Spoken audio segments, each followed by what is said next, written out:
Naam, mtazamaji wa Mawio TZ, karibu kwenye mahojiano maalum ambapo leo tunazungumza na mwekezaji na mkurugenzi wa kampuni ambayo ndani ya muda mfupi imegeuka kuwa nguzo muhimu katika kilimo cha parachichi na kokoa hapa nchini. Itekado ni kampuni iliyosajiliwa mnamo Aprili 2022 kama kampuni inayojikita katika uzalishaji endelevu wa parachichi aina ya Hass, ikichomoza kutoka ardhi ya Busokelo na shamba dogo la ekari 5, baadaye kukua kwa kasi mpaka kumiliki zaidi ya ekari 200 katika mikoa ya Mbeya na Njombe. Mbali na kilimo cha parachichi, lakini pia wameweka nguvu katika kilimo cha kokoa. Kampuni ipo katika mpango wa kuongeza thamani lakini uzalishaji wa mafuta, hatua itakayoiweka Tanzania katika ushindani wa kimataifa. Nikukaribishe twende pamoja katika mazungumzo yangu na mwekezaji huyu. Asante kwa kunikaribisha. Ninaitwa kwa jina Dr. Samaila Bello. Ni mzaliwa wa Nigeria, lakini na raia ya Tanzania, Nigeria na Uingereza. Na mimi ni daktari kwa utaalamu, lakini nimeanza zisha biashara hapa Tanzania. Ndio. Dr. Bello, mtaalamu ama daktari wa binadamu, lakini tumeshuhudia umefanya uwekezaji kwenye eneo la kilimo. Kwa nini umeamua kujikita kwenye kilimo na si kwenye shughuli zingine ambazo huenda zilikuwa zinaendana na taaluma yako? Ni vitu vingi. Nilijifunza udaktari, nimefanya udaktari kwa miaka 31 na muda imefika ambao nataka kuangalia kitu kingine cha kufanya. Kilimo ni kitu ambacho ninakipenda sana, na sio kila mtu ambaye anaumwa, lakini kila mtu anakula. So ukifanya kilimo unajua utakuwa unasaidia watu. Na tunashuhudia umewekeza hapa nchini Tanzania. Una uraia wa Tanzania, Nigeria, lakini Uingereza, Nigeria kwa kuzaliwa. Kwa nini umeona inafaa kuwekeza nchini Tanzania na si eneo lingine? Ni kweli, kuna sababu nyingi. Kwanza, kwa raia ya Nigeria naweza kufanya biashara Afrika ya Magharibi kamili toka Nigeria mpaka Mali. Ndio. Lakini nataka kufanya biashara ninapopenda sana. Niliwahi kuishi Tanzania kwa miaka 96 hadi 98. Na nilipenda sana eneo niliyoishi. Nitaka kurudi kusaidia na maendeleo huko. Na kweli Ulaya ningeweza na nilikuwa na biashara huko Ulaya, ningeweza kuendelea, lakini nifikiri ni muda umefika kurudi Afrika, na kama kuna nchi moja nataka kuishi Afrika kuendelea ni Tanzania. Naam. Uliishi Tanzania hapo awali, uliishi maeneo gani na kitu gani kilikuvutia sana maeneo yale? Niliishi ya Busokelo, Iteto Hospital. Nilifanya kazi huko miaka 2 na mazingira ni mazuri, watu wana upendo sana. So vitu viwili hivi vilivuta nirudi huko. Okay. Tumeona nimebahatika kutembelea uwekezaji wako katika baadhi ya mashamba parachichi, lakini hivi karibuni nadhani umejikita pia kwenye kilimo cha kokoa. Malengo ya kampuni ya Itekado kuanzia hivi sasa na huko mbeleni kwa ujumla wake labda ipoje? Sasa vitu ni social enterprise, maana yake tunapata faida kwa sababu ni biashara, na pia tunataka kuendelea na watu ambao tunafanya kwa mazingira yao, na mazingira yenyewe tunataka kutunza mazingira sana. Sio kila sehemu dunia unawepata eneo ambayo unaweza kulima parachichi, kwa sababu inahitaji climate tofauti na kakao. Mile kama 10 kutoka shamba letu la parachichi kwenda sehemu nyingine unaweza kulima kakao vizuri sana. So kila kitu katika mazingira ya kilimo kikipo hapo Busokelo. Naam. Na kwa nini ulilenga sana kwenye parachichi hapo awali? Kwa sababu parachichi ni tunda zuri sana, lina soko kama tunda, na kuna nafasi pia kutengeneza mafuta, kufanya vitu vingine na parachichi. Kuna fursa nyingi sana kwa parachichi. Sio kula tunda tu, kuna vitu vingine unaweza kufanya, na ndio maana nimerudi. Tutaanza na tuna steps, hatua nyingi ya kuenda. Hatua ya kwanza ni kulima vizuri, shamba zuri sana, na tumeshafanya.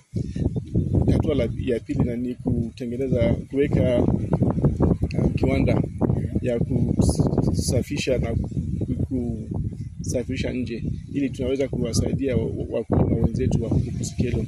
Na ya mwisho ni kuwa na kiwanda ya kukamua mafuta, so watu watapata ajira na itaongeza uchumi wa Busekelo sana. Naam, tumeshuhudia maeneo mengine huwa watu ambao wanakuja kuwekeza wanapata usumbufu katika maeneo yale ambao wanawekeza. Nyie kama Itekado, katika maeneo ambayo tayari mmeshaanza uwekezaji, vipi kwa upande wenu? Mpaka sasa hivi tunashukuru sana. Watu wa Busekelo ni watu wazuri sana. Kama tuna shida, tunaongea na tunapata solution. So hatukupata shida kubwa hata kidogo. Ni watu wazuri na wana viongozi ni wazuri pia. So kama tuna shida, tuna hatua za kupata solution. Okay, bila shaka Dokta, unaonekana unapendelea sana swala la kilimo. Busekelo si kwenye parachichi tu, labda na kakao. Kuna mazao mengine ambayo pia yanalimwa. Nyie kama kampuni mmewaza vipi sasa kuwasaidia pia wananchi wa eneo hilo katika masoko ya mazao mengine? Tunazungumza na wanabiashara wenzetu wanaoishi hapa. So kuna mazao mengine kama ndizi, na tukiwa na nafasi ya kuwasaidia kusafisha kupeleka nje kupata hela zaidi, tutafanya hivyo. Okay.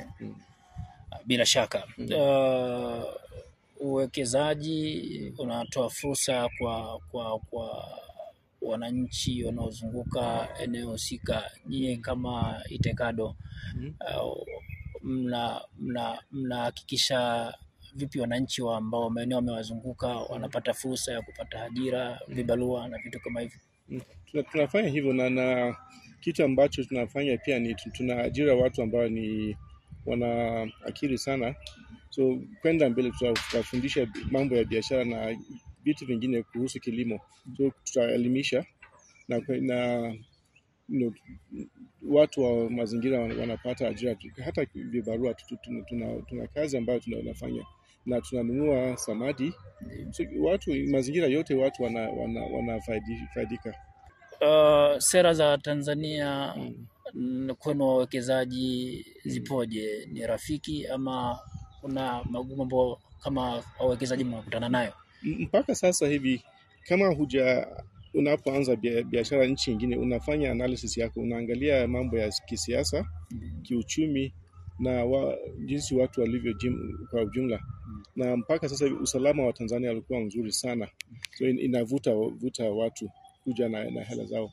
Na Ulaya huko na Marekani, watu wenye ngozi nyeusi wanataka kurudi Afrika, wanatafuta nchi ambayo kuna usalama, watakavyojisikia nyumbani. So Tanzania ilikuwa kama nchi ya kwanza juu, na ni matumaini yangu ili itaendelea tu hivyo. Dokta, tumeshuhudia kwa sababu mara nyingi nipo karibu na maeneo ya uwekezaji wako. Nyie kama kampuni mnazingatia pia CSR za kushirikiana na jamii, kusaidia wenye uhitaji na nini. Kampuni bado haijaanza kupata faida. Labda kitu gani ambacho nyie Itekado mmekuwa tofauti na makampuni mengine na wawekezaji wengine kusubiri mpaka pale wanapopata faida ndipo uanze kusaidia jamii na kuzunguka? Sio rahisi. Unapofanya biashara unaweka mipango yako, unajua utapata faida mwaka gani.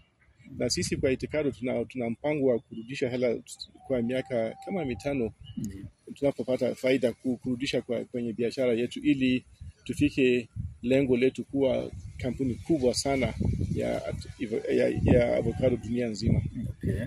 Kwa maana hiyo wananchi ambao wamelima parachichi na wanasumbuka na masoko wategemee.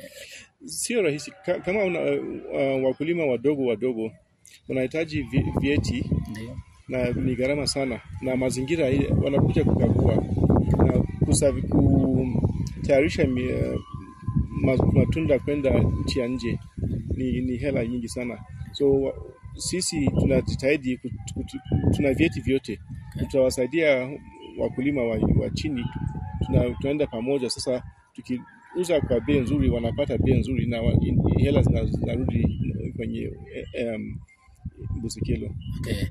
Vipi upande wa kokoa? Kwa sababu tumeona kokoa ilipanda, lakini kwa hivi sasa wananchi wanaanza kulia, bei imeshuka. Mpango wenu kama kampuni kwenye upande wa kokoa? Ni hivyo ni biashara, kuna siku inaenda pandisha bei na kuna siku inashuka, lakini ukiwa na soko kubwa una nafasi kama mwekezaji mkubwa kuzuia mabadiliko ya bei ya mapato. Ndio, so tutafanya hivyo, na ni lengo letu kufanya kazi vizuri, na ili tunaweza kupata value kutoka hapa, ili watu wanaolima wapate faida. Sio lazima kutegemea na mazao. Okay. Bila shaka watu wengine ambao ni rafiki zako ambao wanaona Dr. Sam umewekeza kwenye kilimo,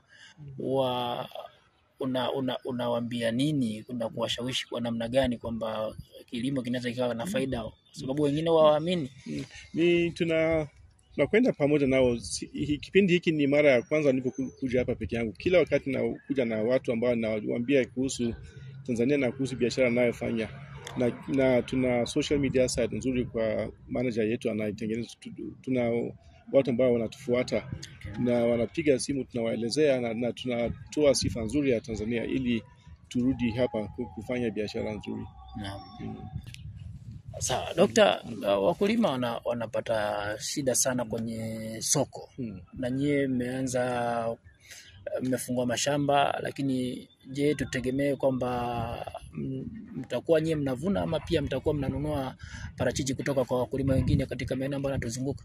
Ni kweli kabisa, tuna mpango mwakani, kwa sababu tumeshapata soko na tuna vyeti na tutanunua kwa watu. Tutakuwa na mpango, tutaongea nao kabla msimu haujafika. Okay. Kwa maana hiyo wakulima wa parachichi maeneo ya Rungwe, Busokelo na maeneo mengine watategemea Itekado kuja na suluhisho la kilio chao kabisa. Na najua sana, niliongea na wakulima wengi mwaka huu na hata mwaka jana, kulikuwa na shida sana ya muuzaji. Yes. Ndio, so tutafuta solution hii bila shaka. Bila shaka.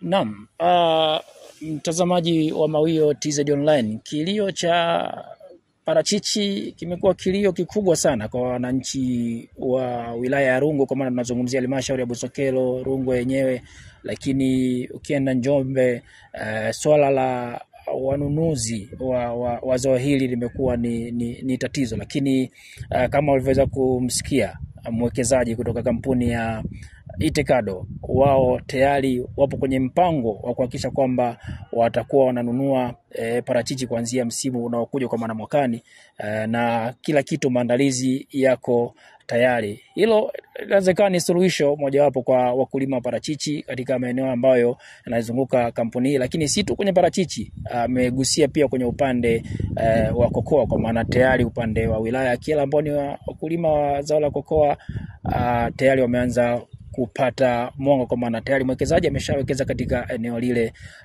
la Makwale. Dokta, sisi tukushukuru sana. Asante sana. Karibu sana Tanzania, karibu Mawio TZ.